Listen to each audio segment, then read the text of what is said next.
Alex Tima. Mutu moko atiki saki awa. 200 euros babillet o yondo koyeba mu. Babillet o. Ope 5 euros. Aksa mona mukili ba fanatique o ba uti bana mbongo na ye yango.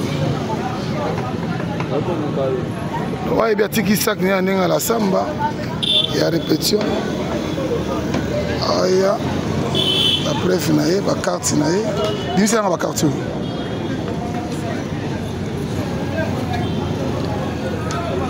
Ba carte na ye.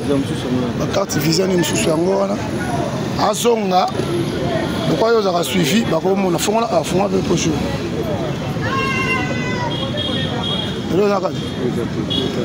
Ok.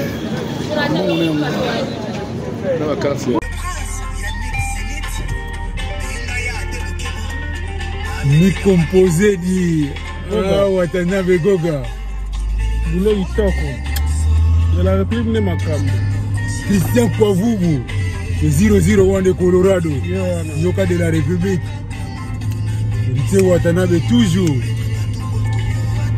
Alex Ntima tombé d'ici la Kwea, Washington DC.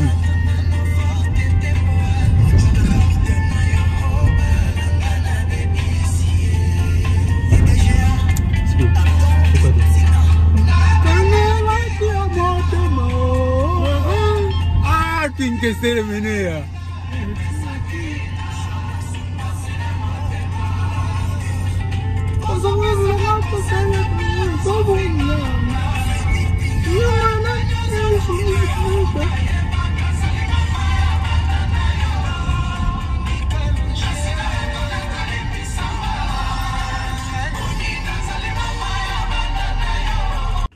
Travail même qualité, même pièce à Berlotti. Oui, ils ont 910 euros. 910 euros. 910 euros. Mais ce que vous avez la boutique, on s'en a pris assez. Bon. Donc, quand vous avez la biso, ils ont côté. Donc, toujours ça, la même qualité, mais tu tiens au prix assez. Vraiment. Donc, est-ce que vous avez ce que photo timbela?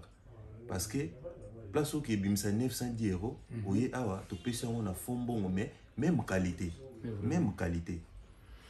Voilà, nous avons même qualité, au lieu de 900 euros quelque part, et puis mon travail, ils soutiennent tout, c'est soutenir quoi.